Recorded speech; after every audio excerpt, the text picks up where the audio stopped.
না, আজকেই প্রথম আসলাম এবং অনেক ভালো লাগছে। খুব বাতাস আছে এখন, আলহামদুলিল্লাহ ওভারঅল ফাইন। আঁকাবাঁকা বেড়িপথ, সামনে বিশাল নদী ঢেউ খেলে, নৌকা নাচে, মুক্ত আকাশের নিচে ঢেউয়ের তালে তালে নৌকার ছোটাছুটি বুঝিয়ে দেয় মৎস্যজীবীরা ইলিশ ধরেন। ওদিকে ভোরের আধার পেরিয়ে সূর্যিমামা উকি দেয়।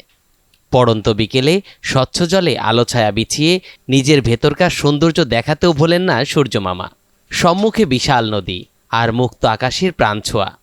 বাতাসের সান্নিধ্য ভ্রমণ পিপাসুদের পা পড়ে আলেকজান্ডার মেঘনার পাড়ে, যেখানে প্রতি মুহূর্ত মুখর থাকে। মিলন মেলা হয় প্রকৃতিপ্রেমীদের। এখানে যখন আসি তখন প্রচুর গরম ছিল, আস্তে আস্তে ওয়েদারটা ডেভেলপ হলো, খুব বাতাস আছে এখন, আলহামদুলিল্লাহ ওভারঅল ফাইন।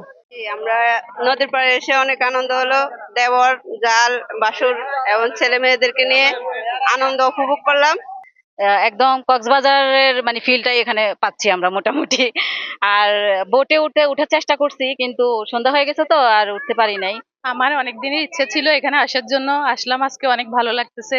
ওয়েদারটা অনেক সুন্দর, ফুচকা খাইলাম, চটপটি খাইলাম, অনেক ভালো লাগছে। চট্টগ্রাম সি বিচে যাওয়া হয়, কিন্তু সি বিচের যে ওটা অনেক অনেক সুন্দর মনে হচ্ছে। আর এসে অনেক কিছু খাইলাম।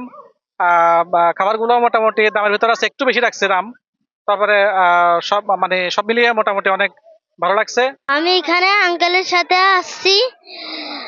এখানে পরিবেশটা অনেক ভালো। যে আনন্দটা পাইছি আমাদের এখানে রামগতি আলেকজান্ডার নদীর পাড়টা একেবারে একটা অন্যরকম লাগতেছে, যেটা আমি কিছুক্ষণ আগে দেখলাম। এখানে লঞ্চ ঘাটে অনেক মানুষ ঘুরতে গেল, অনেকে আবার আনন্দ করি গান বাজনা গাইতেছে একই সারে একই সুরে। তো ওইখানে এত সুন্দর একটা জায়গা আছে, এটা আমার আগে জানা ছিল না, আজকেই প্রথম আসলাম এবং অনেক ভালো লাগছে। এবারকার সবচেয়ে প্লাস পয়েন্ট হলো কি, যে ঈদে অনেকদিন ছুটি পাইছে, মানুষ কর্মজীবন অনেক ব্যস্ত, এখন বউ বাচ্চা সবাই নিয়ে আসি, মোটামুটি এখানে ভালো একটা সময় পার করতেছে লাগছে। কারণ ঈদের সবাই তো কাজের ইয়েতে থাকি, তো কাজের পর আসার পর ছুটি, সবাই আত্মীয় স্বজন মিলে এসে খুবই ভালো লাগছে।